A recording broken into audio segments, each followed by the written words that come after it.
Boa noite a todos e a todas para mais uma conferência do curso de extensão Cidade, Urbanismo e Urbanização na América Latina, compartilhado com as disciplinas Arquitetura e Urbanismo da América Latina, do programa de pós-graduação da FAUNB e da graduação numa disciplina optativa. A conferência de hoje será proferida pela professora doutora Silvia Arango Cardinal, professora da Universidade Nacional de Colômbia. Tem como tema sobre o método de las generaciones en la historia de la arquitectura. E eu vou fazer uma apresentação da professora Silvia para que fique registrado, né, na gravação. Silvia Arango estudiou arquitetura em la Universidad de Los Andes, em Bogotá. Se especializó en diseño urbano y en la Oxford Polytechnic y obtuvo un doctorado en urbanismo y planeación en la Université de Paris. En 1993 obtuvo la beca Guggenheim. Entre sus publicaciones figuran La Historia de la Arquitectura en Colombia, publicado en 1989, História de um Itinerário, 2002, e além do livro, que é o que eu tenho aqui, Cidade e Arquitetura na América Latina, 6 generaciones que construyeron la América Latina moderna. E é professora titular na Escola de Arquitetura da Universidade Nacional de Bogotá, Colômbia. Professora Silvia, mil de gracias por haber aceptado nuestra invitación y quieras. Muchas gracias. Bueno, voy a compartir pantalla a ver si funciona. Vale.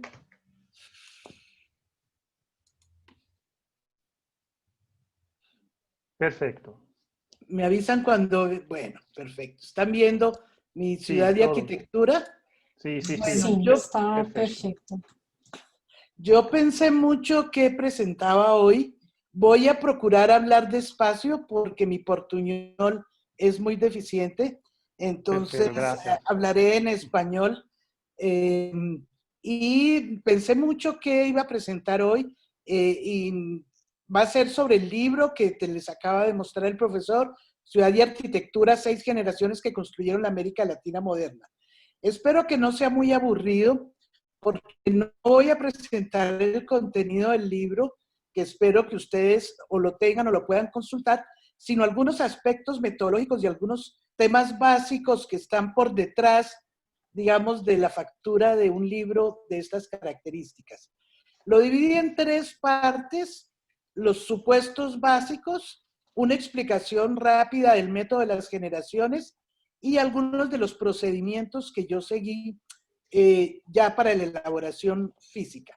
Es sobre todo digamos, una charla más metodológica, que espero no resulte muy pesada. Empezamos con los supuestos básicos y hay 3 supuestos que ameritan explicación, que necesitan ser explicados. Los llamé las distancias en la mira, la historia de las formas tiene vicios inaceptables y la unidad arquitectura moderna es un ciclo cerrado. Entro a explicar cada una de estas características. Las distancias en la mira es como cuando uno va a tomar una fotografía y pone el foco a qué distancia del foco. Si nosotros miramos, hay distancias espaciales. Si miramos esta fotografía, uno dice, bueno, son unas manchas, a lo mejor es una visión de la sangre a través de un microscopio o quién sabe qué será. Si nos alejamos un poquito, nos damos cuenta que son unos globos, que tienen unas manchas y ya reconocemos un globo. Y así si seguimos, vemos que el globo está insertado dentro de un contexto de domingo, donde la gente los niños están comprando los globos, y luego descubrimos que esto está en medio de una plaza. Esta es la plaza de Zipaquirá, que es un pueblo colombiano, y ahí están los globos, y ahí están las manchas, y ahí está la escena de los niños comprando las manchas, pero lo que ahora se ve es la plaza misma, el espacio en el cual está.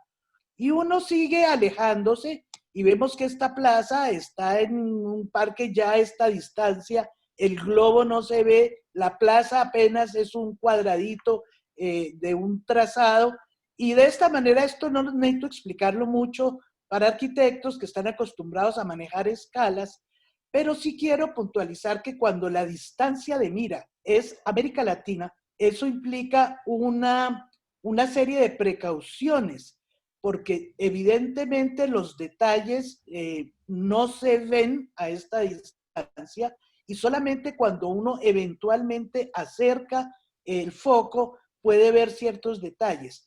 De manera que cuando uno hace un libro general como este, que tiene toda América Latina, tiene unas, digamos, lo que se ve a esta distancia, hay que tenerlo siempre presente para no cometer pecados de desenfoque, que son muy frecuentes cuando se trabaja los temas de ciudad y arquitectura. Debo confesar que durante el desarrollo de la investigación, lo digo tímidamente o rápidamente en la introducción, me entró la duda si se debería hablar de toda América. ¿Hasta qué punto la unidad de América Latina es una unidad pertinente o si deberíamos hablar de toda América, teniendo en cuenta que muchos de los procesos arquitectónicos y urbanos de América del Norte, de Estados Unidos y de Canadá son muy parecidos y además coinciden cronológicamente con muchos de los procesos latinoamericanos. De manera que dejo esto como una duda, si ustedes quieren lo podemos discutir después. Pero también hay distancias temporales. Es sabido que cuando uno hace una historia cercana, ve muchos más detalles y muchos más elementos, y que a medida que uno aleja el foco en el tiempo, ya se ven procesos generales. Es muy difícil reconstruir la vida cotidiana del antiguo Egipto. Ahí lo que es protuberante son los esquemas políticos, la situación religiosa, etc. En cambio, cuando vamos a reconstruir qué pasó la semana pasada, sí vamos a entrar en una gran cantidad de detalles. De manera que a medida que uno se aleja en el tiempo, se van desdibujando ciertos aspectos. Yo tengo un punto de mira que es desde la época posmoderna, estoy mirando la época moderna. Es lo suficientemente cercana como para poder mirar ciertos aspectos en detalle y lo suficientemente lejana para que se pueda ver como una totalidad y una unidad. Uno en historia, para hacer historia de la arquitectura en general, para hacer historia, necesita cierta distancia temporal para no contaminar excesivamente los análisis y las interpretaciones de las vivencias cotidianas y de las convicciones contemporáneas. Estas muy breves advertencias sobre la distancia espacial y la distancia temporal en la mira, cuando uno hace historia, tiene que ver con qué es primer plano y qué es plano de fondo. ¿Hasta qué punto podemos hablar podemos traer a la narración elementos que aparecen en primer plano y que se vuelven, digamos, protagonistas, y hasta qué punto algo se puede llamar contexto, es decir, telón de fondo? Y este juego entre protagonismo y contexto es también complicado si uno no está muy consciente de las distancias espaciales y temporales que está manejando. Hay también distancias conceptuales. Hay formas de hablar más o hay formas de analizar más directas y más inmediatas, por decirlo así, más figurativas, que describe la descripción suele tener esa característica que se refiere a los elementos visibles, tangibles, audibles, mientras que las consideraciones más generales tienden a ser abstractas, tienden a ser mucho no perceptibles por los sentidos, sino consideraciones que son mucho más intelectuales. De manera que también hay un juego entre la descripción y la interpretación que tiene que ver con lo concreto o lo abstracto de la distancia conceptual que se está utilizando. Bien, esta es una breve introducción sobre las distancias. Entremos ahora sobre el segundo supuesto que está detrás de la construcción del libro, y es que la historia de las formas tiene vicios inaceptables. ¿Por qué digo esto? La historiografía de la arquitectura latinoamericana, cuando vemos las historias que se han hecho sobre arquitectura latinoamericana, son una réplica de la historia de la arquitectura eurocéntrica. Los que empezaron a hacer historia de arquitectura fueron los europeos, hicieron unos esquemas y nosotros, digamos, imitamos los esquemas historiográficos y las categorías historiográficas de la arquitectura eurocéntrica. Ahora, la historia de la arquitectura eurocéntrica es una sucedánea de la historia del arte. La historia de la arquitectura es un hijo no sé qué tan legítimo de la historia del arte. Y la historia del arte tiene una característica, y es que se basa en el análisis formal. De manera que la historia de la arquitectura que nosotros construimos tiene un profundo lastre, una pesadísima carga en el análisis formal. Y dentro de esto, como de contrabando, se meten dos nociones, dos categorías que me parecen altamente nocivas. Uno es el tema del estilo, que es la noción de estilo. La noción de estilo hace que la arquitectura latinoamericana aparezca ecléctica, superficial, ajena y con un anacronismo constitutivo. Y la influencia, que se usa mucho como categoría, también es tratada de manera muy ligera. Cuando uno mira una influencia, tendría que por lo menos tener la precaución de saber cuánta influencia, poca o mucha influencia, que tiene que ver con la intensidad. También la duración de la influencia. ¿Influye durante mucho tiempo, durante poquito tiempo? ¿En dónde influye? En las ideas, en las formas. Esto es todo un tema yo he escrito varias cosas sobre el tema de las influencias y cómo tratar las influencias en la historia de la arquitectura. Estos son unos ejemplos para aclararme más. Si yo abro cualquier página de internet y pongo historia universal, me sale una línea de tiempo más o menos así, que me reconstruye en una línea sucesiva y coherente la historia supuestamente universal. Pero cuando vamos a ver, realmente es una historia eurocéntrica.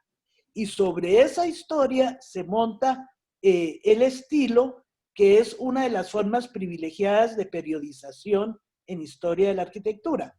Entonces podemos decir que hay el periodo barroco, el periodo clásico, el periodo romántico, el periodo de la arquitectura. Esto está montado sobre la música, pero en historia del arte es igual y en historia de la arquitectura es igual.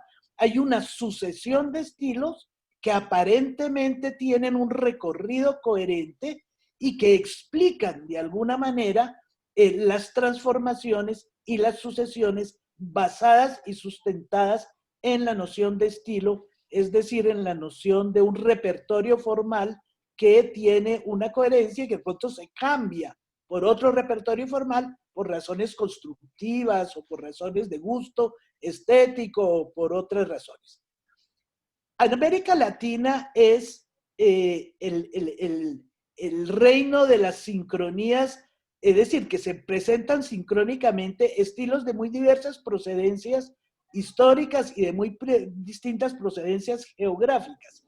Es el reino de la mezcla. Por eso la palabra de ecléctica para denominar nuestra arquitectura latinoamericana es muy corriente utilizarlo. Y también el hecho de los estilos bastardos. Esto es una capillita cerca de Bogotá y que la denominan barroco popular. Es decir, nosotros somos el reino de lo pseudo barroco, de lo casi clásico, de lo medio románico, de lo casi gótico, estilos que tienen otras coherencias constructivas y formales y por lo tanto siempre serán como los hijos bastardos de unos estilos que en estado puro están en otra parte, en Europa fundamentalmente. Y por otro lado, el tema de las influencias, a mí me sorprende, ya me produce, al principio me producía rabia, ahora me produce más bien sonrisas cuando yo veo cosas como esta. Está la casa de Juan O'Gorman para Diego Rivera en México, y lo primero que se le busca al historiador es de dónde viene, de dónde procede. ¡Ah! Y considera un hallazgo decir, viene de el estudio de Le Corbusier y Osanfant en París. Y generalmente, así como los niños, la mayoría, los bebés vienen de París, pues la mayoría de los estilos y la explicación de los estilos también vienen de París. En todo caso, el ejercicio intelectual de buscar la procedencia de nuestras arquitecturas en otra parte es una especie de tic automático que tenemos los historiadores latinoamericanos, y es buscar siempre la procedencia, de dónde fue copiado, de dónde vino, qué fue lo que lo inspiró, en dónde lo aprendió, porque, digamos, de esta manera se niega cualquier creación auténtica latinoamericana. O de las ideas. Este es la penitenciaría, el panóptico, la cárcel de Lecumberri en México, y entonces, claro, cualquier historiador que tenga el más mínimo roce de cultura va a decir, momentico, Bentham, esto está inspirado. No hay panóptico en América Latina que no sea interpretado como una aplicación latinoamericana o una adaptación latinoamericana de una idea o de una forma que aparece en otras partes. En buena medida, esta manera, hay manera de ver descalificadora y con sentido, con complejo de inferioridad, como se toman las influencias, tiene que ver con esta insistencia en la forma como la explicación de los fenómenos arquitectónicos y urbanos. El tercera precaución, la tercer supuesto básico, es la idea de que arquitectura moderna es un ciclo cerrado. Siento que ya la modernidad se murió, que podríamos hablar de que hay una época premoderna, una época moderna y una época posmoderna. La época moderna, que está montada, que digamos se desarrolla a lo largo de 6 generaciones, ahora hablaremos de las generaciones, está flanqueada por 2 transformaciones técnicas muy importantes. Por un lado, la técnica mecánica de finales del siglo XIX, comienzos del XX, muy centrada en la electricidad y en la movilidad de mecánica. Y por otro lado, a finales del siglo XX, comienzos del XXI, la técnica electrónica, es decir, le puse electrónica por ponerle un nombre, toda la revolución digital, que no tengo que ahondar mucho en eso porque es evidente que en los últimos 30 años, desde el computador, los celulares, este medio que estamos utilizando para comunicarnos a distancia, etcétera, todo es muy reciente, es el inicio de una nueva era y el fin de una era que podríamos llamar moderna. De manera que yo tomo la modernidad como una sucesión de 6 generaciones, alrededor de 90 años, como un ciclo finito, un ciclo que ya terminó, que ya culminó, y por lo tanto se puede reconstruir la lógica de su experiencia vital. Solamente los ciclos concluidos se pueden hacer cuando ya han muerto. Los ciclos que están abiertos son muy difíciles de historiar. Bueno, entonces tenemos que hay una serie de temas. Si la época moderna valorizó, le dio mucha importancia a la novedad, por ejemplo, a la actualidad, la época posmoderna hace énfasis en la conservación del patrimonio y en los procesos de memoria. Si la época moderna crea un desarrollo sin límites, en la época posmoderna hay una sustentabilidad ecológica que duda mucho del progreso. Si en la época moderna hay una tendencia a la unidad, en la época posmoderna es como la aceptación de la pluralidad etcétera, etcétera, etcétera, un larguísimo etcétera, que en términos muy generales podríamos decir que en arquitectura la época moderna se caracteriza por las esencias y ahí el tema de la función que va a acompañar esa aventura moderna, y mientras que la época postmoderna que se inicia pone más énfasis en las contingencias y más importancia en las situaciones. Yo me pregunto, porque todas estas cosas están salpicadas de dudas, ¿hasta qué punto este es un proceso latinoamericano o es de América como un todo, como ya mencioné, o es de Occidente o es del mundo entero? Es decir, si esta caracterización de una época finita es aplicable como un proceso global mundial o es aplicable solamente a la distancia de mira que estuve viendo, que es América Latina. En todo caso, también me queda abierta esa pregunta. Bien, voy a pasar al segundo tema, que es el método de las generaciones. Yo adopté este método por varias razones. Una, porque me parece que es una alternativa a la historiografía eurocéntrica. Ya mencioné críticamente por qué considero que la historiografía de la arquitectura generada desde Europa y que hemos copiado sin piedad y sin pudor en los últimos décadas, es hora de ser renovada, es hora de ser pensada, no haciendo nuevas historias, sino pensando las bases mismas teóricas y las categorías historiográficas que estamos utilizando. Por otro lado, la distancia generacional es muy útil para ver grandes distancias de mira. A lo mejor no es útil para, si yo quiero estudiar las escuelas públicas en Curitiba, a lo mejor no me sirve tan claramente el método generacional.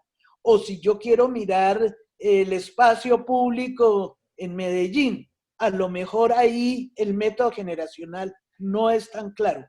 Pero si yo tengo distancias como América Latina y un siglo en distancia temporal, las generaciones o la generación como método es muy útil. De manera que el método generacional es fundamentalmente aplicable a historias globales, a historias generales, a historias donde los aspectos estadísticos empiezan a tener importancia. Y permite ver lo social, la ciudad y lo individual, que es la arquitectura. Porque me interesaba también mezclar ciudad y arquitectura con una misma enfoque, no disociar estas dos escalas, sino ver que lo social, la ciudad, lo colectivo y la arquitectura proceden o tienen unas mismas bases generacionales que las explican tanto en las acciones de la ciudad como en las de la arquitectura. Todo esto está basado en la razón vital, en la idea vitalista, filosófica, que para muchos no es seria, para otros sí, y que está sujeta a todo tipo de cuestionamientos. Razón vital fundamentalmente desarrollada por José Ortega y Gasset, que sería mi referente intelectual más al que acudo con más frecuencia. Bien, para explicar el método de las generaciones, voy a hacer cuatro apartes que son importantes a la hora de construir una historia de la arquitectura. Por un lado, el hecho de que se hace más énfasis en los arquitectos que en las arquitecturas. Por otro lado, la diferencia entre genealogía y generación. Por otro lado, el sistema de circunstancias y vigencias.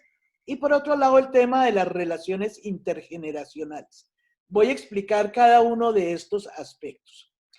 El énfasis en este tipo de historia se deposita en los arquitectos y no en las arquitecturas.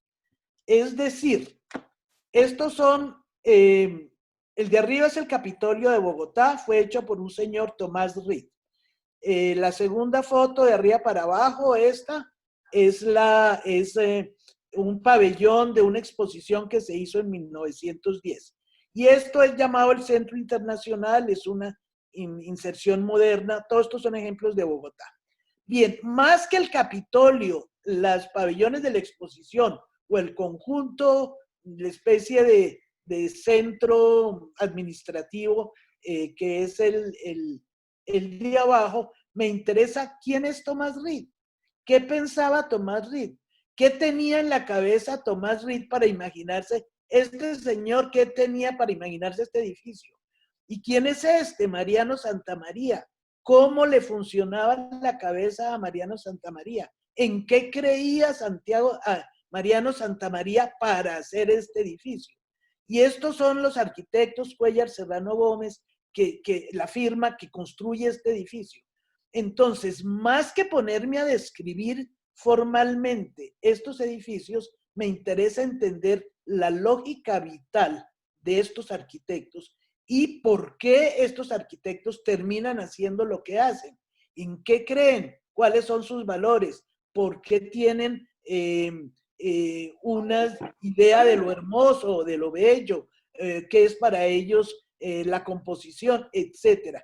Entonces, el énfasis explicativo hace más, se detiene más en las características de los arquitectos que en las arquitecturas. Esa es una de las características del método generacional. Por otro lado, es fundamental distinguir entre genealogía y generación.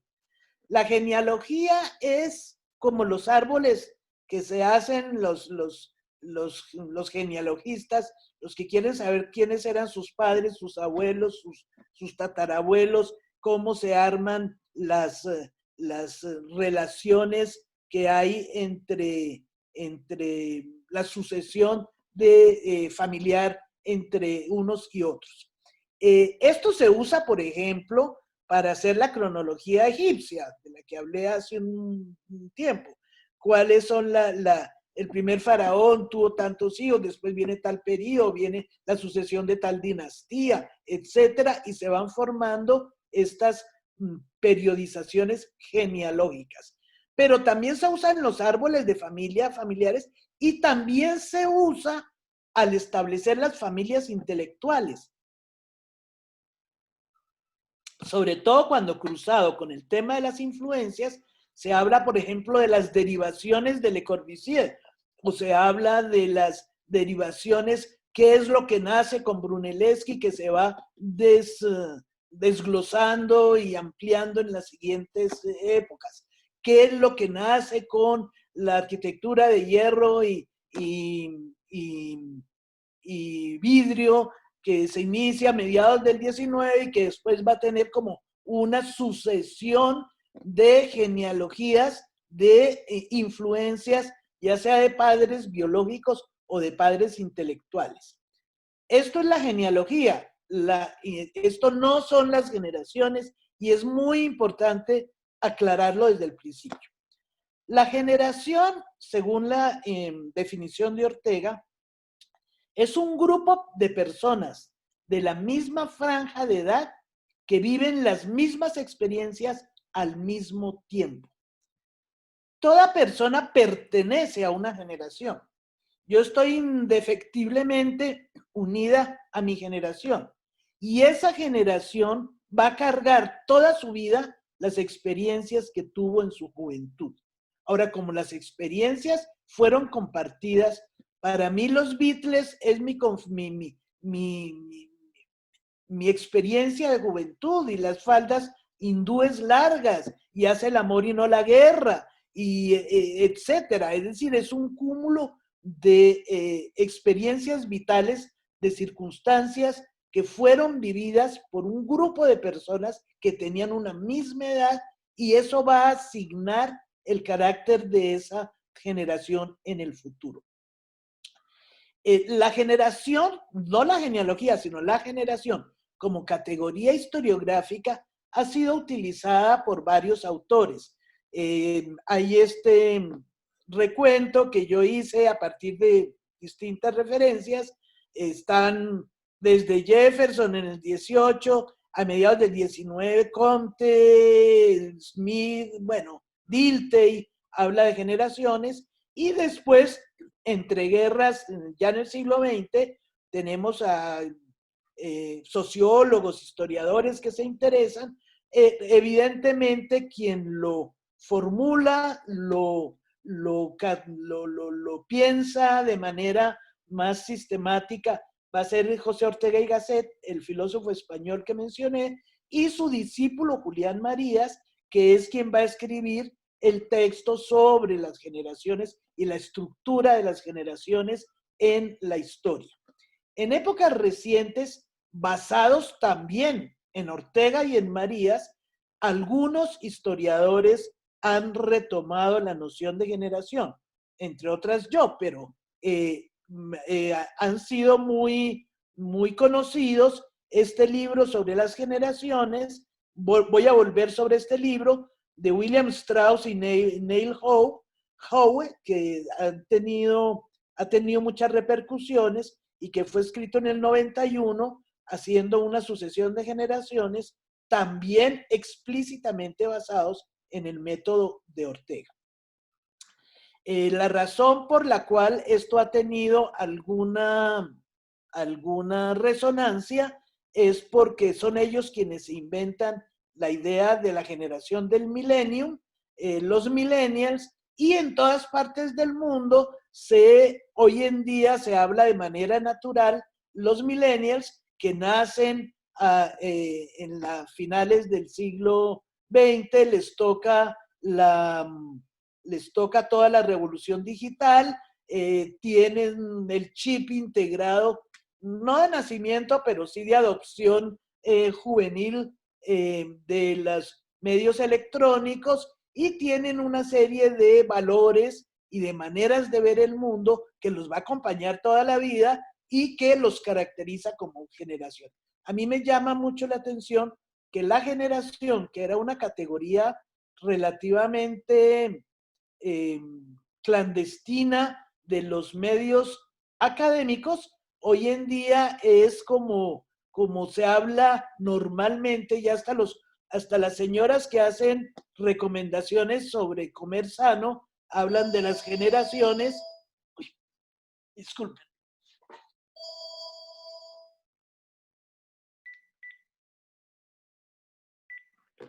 Hablan sobre las generaciones y se volvió un tema normal. De manera que la noción de generación ha encontrado en toda esta dimensión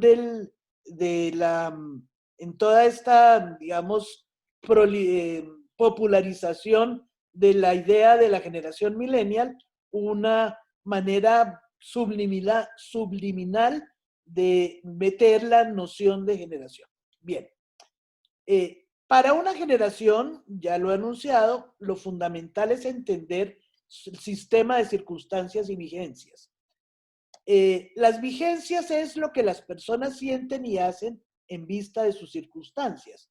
¿Qué hace la generación, yo la llamo progresista, de mediados del siglo XIX ante la circunstancia de la Segunda Guerra Mundial? A ellos no les toca la Segunda Guerra Mundial, pero sí reciben consecuencias de la Segunda Guerra Mundial. Una de ellas es, por ejemplo, no tener revistas donde mirar los avances arquitectónicos, de tener la posibilidad de oír por radio de manera inmediata las noticias de la guerra, etc. Esa gran generación moderna, progresista latinoamericana, en donde está Lucio Costa, Oscar Niemeyer, Carlos Raúl Villanueva, Luis Barragán, Henry Klum, y puedo seguir nombrando toda esta generación estupenda que se produce en América Latina, se educa y vive en su juventud las circunstancias de la Segunda Guerra Mundial. Y eso es fundamental para entender esa generación y para entender lo que hace esa generación. Ahora, las circunstancias no son individuales, porque un peligro con digamos, el acercamiento de la mira, del foco, es considerar que son relaciones psicológicas o personales o algo individual. Las circunstancias son generacionales. Uno las viva porque todos los demás las están viviendo también. Y por eso hace que la generación, como las personas, tengan un carácter o una personalidad que le es característico. Para mí uno de los problemas fundamentales era encontrar cuál es la personalidad, el carácter de cada una de las generaciones. Esto se basa, las generaciones tienen ritmos de 15 años, en mi esquema. Esto se basa en las 5 edades, esto también es de Ortega, las 5 edades de la vida humana. La niñez, más que la edad cronológica, una en tantos años o tantos años, uno pasa por edades, ciclos de edad. Entonces hay una etapa de niñez, una etapa de juventud, una etapa de adultez. Adultez, yo no sé, suena muy feo en español, no sé cómo suene en portugués, no sé cómo se dice. En todo caso, la edad adulta, la madurez, que es cuando ya el adulto está en su pleno poder, y la vejez. En términos historiográficos, lo que importan son estas 3 últimas edades. Si bien la niñez y la juventud son las épocas de formación cruciales para entender la personalidad de una generación, es en la etapa de adultez como ya se solidifican las creencias, y en la etapa de madurez donde se producen los resultados máximos. Y en la vejez se continúa lo que ya se ha hecho en años anteriores. Pero esta división de edades da lugar a decir que una generación tiene una vida en la que tiene una etapa de formación, una etapa de pleno poder y una etapa de declive. Es fundamental entender las etapas de pleno poder, porque una manera de entender la sucesión histórica de fenómenos arquitectónicos y urbanos es entender qué generación está al mando, con qué valores de qué generación se están haciendo determinadas acciones. Por lo tanto, hay que estudiar las circunstancias y vigencias para entender el carácter que se manifiesta históricamente en los momentos de pleno poder, es decir, cuando el promedio generacional es entre 45 y 60 años de edad. Ahora, otro tema fundamental cuando se habla de generaciones es las relaciones intergeneracionales. Aquí hay que distinguir entre contemporáneos y coetáneos. Contemporáneos son las personas que viven al mismo tiempo que uno. Yo soy contemporánea no sé, a un bebé que nació ayer, pero evidentemente no somos coetáneos. Uno solo es coetáneo con los compañeros de generación. Los coetáneos son las personas de una misma generación. Los contemporáneos son todas las personas que están vivas en un mismo momento. Entonces, ¿esto qué hace? Que cuando una generación está en pleno poder, hay otra que está en declive, pero que todavía pelea por sus cosas. Y hay otra joven que está naciendo y que también está peleando por imponerse. De manera que lo normal en todo momento histórico es que haya varias generaciones interactuando.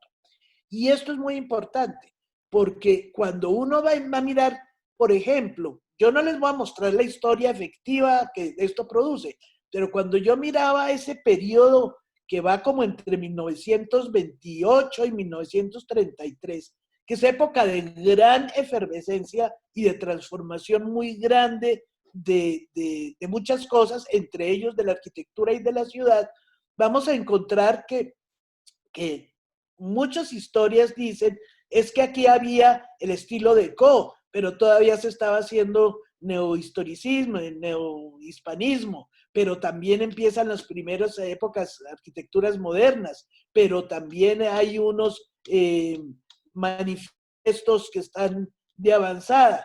La pregunta que yo siempre hago es, ¿cuántos años tienen? ¿Quién lo está haciendo? ¿Lo están haciendo los jóvenes? ¿Lo están haciendo los que están en su edad madura? ¿O lo están haciendo los ancianos? Porque cuando uno aclara las distintas vertientes que se interpretan como estilos distintos y los ve como desde el punto de vista de sus intenciones generacionales, esa diversidad adquiere sentido, o por lo menos permite ser explicada. De manera que una mini época histórica, que es la sucesión de 6 generaciones, va a tener la interrelación de 6 generaciones que están en debate, que están en conflicto, que están en permanente tensión, y esa es lo que hace muy interesante la sucesión histórica. Esto quiere decir que hay una periodización que no transcurre de manera lineal, sino que transcurre en zigzag, porque en un mismo fenómeno uno lo ve, la estructura del libro es por generaciones, uno ve la vida de esta generación, pero para ver lo que hizo esta generación tiene que devolverse a mirar lo que hacía en la juventud y continuar hasta su vejez, y para la siguiente generación devolverse en lo que decía en su juventud, de manera que es una línea de tiempo que avanza, pero en zigzag, porque hay esta interrelación constante generacional. Yo definí finalmente 6 generaciones para la mini época moderna de la arquitectura latinoamericana: la cientificista, la pragmática, la modernista, la panamericana, la progresista y la técnica. Y si ustedes ven el libro, la primera parte siempre se dedica a ver cuál es la personalidad de cada una de estas generaciones. Los momentos de cambio en el que una generación fuerte, una generación está terminando su época de mando y otra generación empieza la siguiente, son épocas muy interesantes de intercambios generacionales. Y las fechas de 1895, 1910, 1930, 1945, 1960 van a ser claves, no solo por circunstancias generales, políticas o históricas, sino por la confluencia de generaciones con personalidades y con valores distintos. Bien, muy rápidamente voy a hablarles algo de los procedimientos. Básicamente lo que hice fue un listado larguísimo de arquitectos, en los cuales lo fundamental era la fecha de nacimiento y muerte, que parece un dato fácil de conseguir, pero cuando uno tiene el panorama latinoamericano no es tan fácil. Muchos arquitectos nunca ponen eso, no ponen ese dato como si no fuera importante, les parece más importante dónde estudiaron o no sé, a qué arquitectos admiraban y no la fecha de nacimiento. Para hacer un pequeño esbozo biográfico, entender las circunstancias y vigencias y poder destacar cuáles son las obras principales de cada uno. Entonces, primero lo hice por países. Entonces, cada país, los principales arquitectos, en esto de finales del 19, como a mediados del 20, como hasta 1970, y los puse país por país. Esto tomó mucho tiempo, ni para qué decirles, y mucho trabajo. Después los puse todos juntos. Aquí hay un pedazo de los cuadros que hacía en ese momento. No tenía Excel en ese momento, pero hice estos cuadritos donde están todos los arquitectos latinoamericanos, y aquí marqué los arquitectos fundamentales, que son los arquitectos, yo los llamo los epónimos, los arquitectos más representativos de cada generación. Y entonces aquí se hace un cuadro general de los arquitectos epónimos. A ver, esta de la derecha es una ampliación de este pedazo del listado que está a la izquierda. Aquí, si ustedes ven en detalle, ves que está la generación, bueno, aquí no se ve casi la pragmática, la generación modernista, la generación panamericana, que va a ser muy importante en América Latina. Entonces, para la generación modernista, el arquitecto epónimo es Víctor Dubugras, brasilero. Para la generación panamericana, el arquitecto epónimo es Ricardo González de Chile. Para la generación progresista, que ya les mencioné, está Carlos Raúl Villanueva. Entonces, a partir del arquitecto epónimo, se miran los arquitectos que nacen en fechas limítrofes y se mira a qué generación pertenece. Y ahí encuentra uno matices del sistema, porque uno no puede decir exactamente que cada 15 años, el que si uno nació un año antes o un año después, pertenece o no a una generación. Hay arquitectos que nacieron bastante antes, 5 o 6 años antes, y sin embargo pertenecen a esta generación. Y algunos que nacen después, pero que están en un país que tiene unas determinadas condiciones, como Rafael Pérez de León de Guatemala, que para mí claramente es panamericano, aunque su fecha de nacimiento indicaría que fuera progresista. Esto lo digo porque se acusa con frecuencia que el método generacional es muy mecánico, por lo que tiene este ritmo de 15 años. En todo caso, eso permite ajustar las cosas, donde los arquitectos cientificistas, aquí están las fechas de nacimiento y muerte aproximadas, pero lo que sí es muy claro son las épocas de mando o de pleno poder. Quiero terminar con un comentario mayor con el libro Generaciones, que si ustedes ven el subtítulo, es la historia del futuro de América. Para ellos América es Estados Unidos, evidentemente. Ellos hacen un recuento, se van para atrás hasta el siglo XVI y se van para adelante hasta el 2069. Y ellos tienen una idea, y es que cada grupo de generaciones que forman una mini época histórica se reproducen las características de cada generación. Es decir, que la generación que inicia un ciclo se parece a la generación que inicia un ciclo 90 años antes y se parece a la generación que inicia un ciclo 90 años antes, y por lo tanto se puede predecir un poco el comportamiento de las generaciones en distintos, con una sucesión muy larga y en un panorama muy amplio de tiempo. Lo sorprendente de esto es que las predicciones que ellos hacían en 1991 sobre lo que iba a pasar en el 2020 son impresionantemente precisas. Es una manera de hacer predicción muy grande. Sin embargo, hay una serie de diferencias, algunas metodológicas, les voy a mencionar algunas. Yo les hablé del ciclo de 15 años. Para este libro de generaciones, no hay sino 4 edades, no hay 5.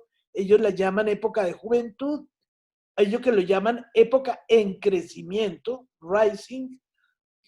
Tienen otra etapa que le llaman midlife, que sería como una madurez que dura más tiempo, y el viejo, el elder, el anciano, la vejez, la prolongan más, teniendo en cuenta pues el aumento de la expectativa de vida. Entonces ellos tienen unos ciclos más o menos de 22 años. Entonces, mientras el método que yo les mostré tiene un ritmo de 15 años, que es el de la generación, y ciclos de 6 generaciones forman 90 años, para ellos hay un ritmo de 22 años en las 4 edades, que es lo que forma una generación, y ciclos de 4 generaciones, que forman más o menos 88 años, es lo que formaría una mini época histórica.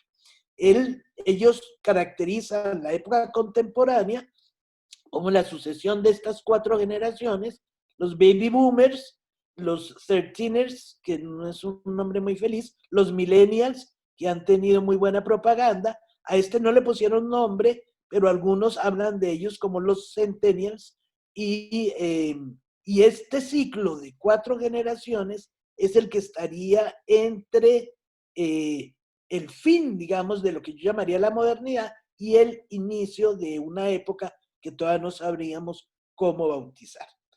Bien, creo que esta es mi última presentación.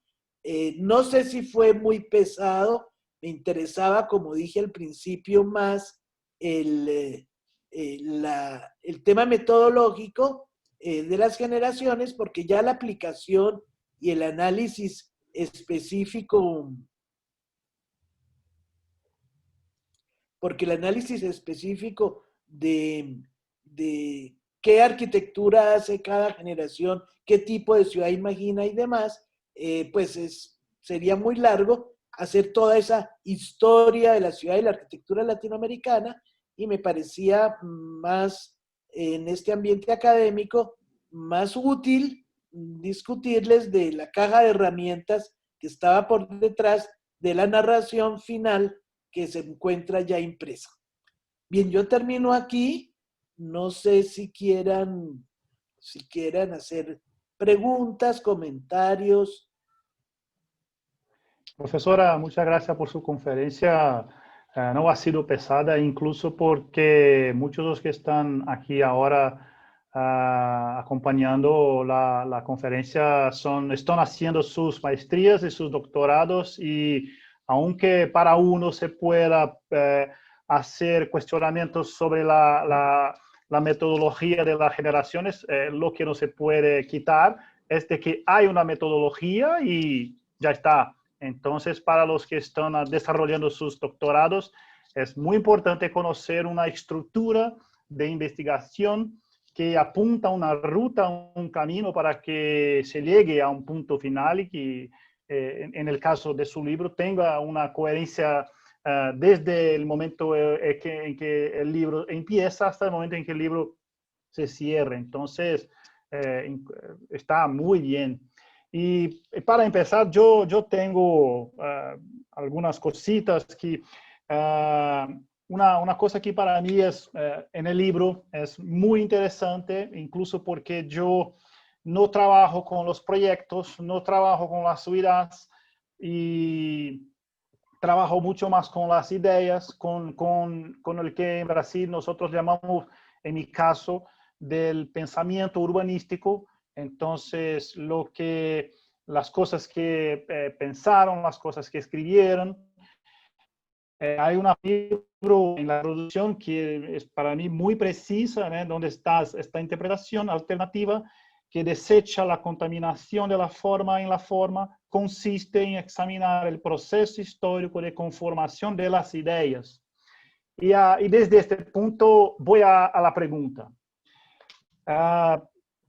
Usted nos presenta en su libro los que para muchos, para nosotros incluso, son los autores que tuvieron en su día una importancia central en la construcción de una historia de la arquitectura. Por ejemplo, como usted ha mencionado, Homero, Ramón Gutiérrez, después Hardoy, entre otros. Y obviamente que en este listado hay que incluir su libro. No se puede olvidar de esto. Y la pregunta es, todos estos autores, todos estos libros hablan de una historia de la arquitectura, pero en América Latina nuestra historiografía no habla de una historia del urbanismo. A mí me parece que en todos estos libros, y ahí incluso estoy hablando un poquito con el suyo, la historia del urbanismo está insertada en una historia de la arquitectura. Si es esto, ¿por qué esto? Porque, por ejemplo, una comparación, por ejemplo, si cogemos la experiencia italiana con Donatella, con Paulo Sica, hay allí una historiografía específica del urbanismo, del pensamiento, pero en América Latina me parece que lo que existe es una historia no del urbanismo, pero de las transformaciones de las ciudades, no de las ideas de los urbanistas. Esto pasa, ¿es verdad? ¿Qué te parece? Y si es posible pensar desde el punto de vista generacional en una historia de los urbanistas también en América Latina. Pues mira, yo lo inserté porque creo, a ver, te lo voy a poner con ejemplos. Vale. La generación panamericana es una generación que le da mucha importancia a la organización gremial. Eso es la generación que organiza las sociedades de arquitectos, los congresos panamericanos. Para ellos la arquitectura no es como para la generación anterior una filigrana delicada, de un ejercicio delicado de juegos formales. Para ellos es un servicio social y va muy de la mano de unas vigencias políticas, de unas circunstancias históricas donde el arquitecto era un servidor social que estaba al servicio del pueblo. Entonces, esto hace que procesos colectivos sean para ellos muy importantes. Es decir, la manera como ellos entienden la ciudad. El urbanista epónimo de la generación panamericana es Karl Brunner. Karl Brunner entendía la ciudad, pues decirlo, a escala cercana. Él no tenía en la idea un plan maestro general. Para él la ciudad se componía de pedazos, de piezas de rompecabezas, porque para él lo importante era el barrio, el parque del barrio, el colegio, la escuela, la iglesia, no sé qué, cuáles eran los equipamientos del barrio. Cuando él hacía una vía para una calle, para él lo importante era que fuera un parkway, que tuviera jardines, que sirviera a la vez como lugar de comunicación, pero también como lugar de recreo y como parque, porque tiene esta visión. Ahora, eso es muy cercano a la forma como esa misma generación entiende la arquitectura. Es la generación que hace colegios modelos por todas partes, hace muchas escuelas, hace aeropuertos, hace muchos hospitales, y en todos ellos prima una cierta austeridad formal y una idea de servicio colectivo. Esto es muy importante para entender la generación, tanto en su dimensión urbanística, es decir, lo que ellos hacen como urbanistas surge de lo que ellos sienten que es la arquitectura y la profesión. Ahora estamos en un momento en que los que hacen la ciudad son los arquitectos. No existe, pues sí existen, pero no está tan especializada la idea del urbanista únicamente como urbanista, aunque hay 10 en el continente que sí se sienten urbanistas en ese momento. Ahora, por ejemplo, si tú lo contrastas con la generación siguiente, que es la generación progresista son artistas. Para ellos es la inspiración y ellos son los huérfanos de la Segunda Guerra Mundial, los que no reciben las revistas, los que ya quieren ser modernos y los que entienden el concreto armado y demás. Para ellos la ciudad es un gran proyecto. Entonces, ellos no conciben los planes urbanos, tampoco les caben en la cabeza a los progresistas. Ellos son grandes proyectos urbanos, hacen ciudades universitarias, hacen unidades vecinales, hacen centros administrativos, hacen este tipo y los insertan como huecos negros en la ciudad preexistente. Para tener la idea de plan general y de que uno puede dominar el futuro y que el plan es algo que ya no es el plano, sino el plan, que en español hay la distinción entre plano y plan. Sé que en portugués es la misma palabra, para plan que se dibuja, que se traza, y el plan que se escribe y que se proyecta. Para ellos ya, para la generación técnica que yo llamo, ya existe esta idea de que moldeando el presente, damos una dirección al futuro. Esta idea de construir el futuro a partir del presente y de la abstracción enorme de la ciudad, que implica un plan regulador.